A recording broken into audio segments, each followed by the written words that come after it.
સારસ્વતમ સંચાલિત પૂંજાભાઈ આણંદજી હાઈસ્કૂલ નિરોણા ખાતે પ્લાસ્ટિક મુક્ત વિદ્યાલયથી પ્લાસ્ટિક મુક્ત નિરોણા અભિયાન અંતર્ગત એક અનોખી અને પ્રેરણાદાયી ઘટના બની હતી। ધોરણ 9ની વિદ્યાર્થીની જીલ માલસીભાઈ માતંગે પોતાના 15મા જન્મદિવસ નિમિત્તે પર્યાવરણ સંરક્ષણનો સંદેશ આપતા 15 પ્લાસ્ટિકથી ભરેલ બોટલ શાળાના આચાર્યને સોંપી જન્મદિવસની ઉજવણી અલગ રીતે કરી હતી।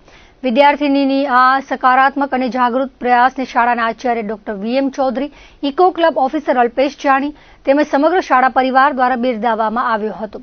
સાથે સાથે જીલને જન્મદિવસની શુભેચ્છાઓ પાઠવી તેના કાર્યને અન્ય વિદ્યાર્થીઓ માટે પ્રેરણારૂપ ગણાવવામાં આવ્યું હતું। આવો પ્રયાસ સમાજમાં પર્યાવરણ જાગૃતિ ફેલાવવા માટે એક ઉત્તમ ઉદાહરણ બની રહ્યું છે। હું ધોરણ 9માં અભ્યાસ કરું છું। આજે મારો 15મો જન્મદિવસ હોવાથી મેં શાળાના આચાર્યશ્રીને 15 પ્લાસ્ટિકની બોટલ આપેલ છે। તે બદલે શાળાના આચાર્યશ્રીને મને શાળા પરિવારથી જન્મદિવસની શુભકામનાઓ પાઠવી હતી।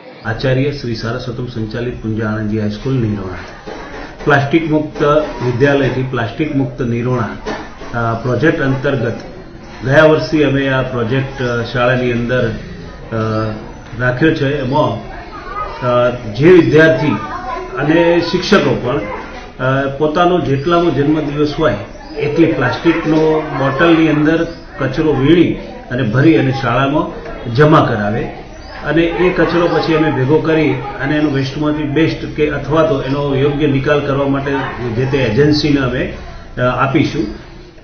એ અનુસંધાને આજે અમારે ધોરણ 9ની વિદ્યાર્થીની જીલ માલસીભાઈ માતંગ આજે એનો 15મો જન્મદિવસ હતો। એને 15 બોટલ કચરો ભેગો કરી અને શાળામાં જમા કરાવ્યો હતો, જે બદલ એને શાળા પરિવાર વતી જન્મદિવસની ખૂબ ખૂબ શુભકામનાઓ પાઠવવામાં આવી હતી।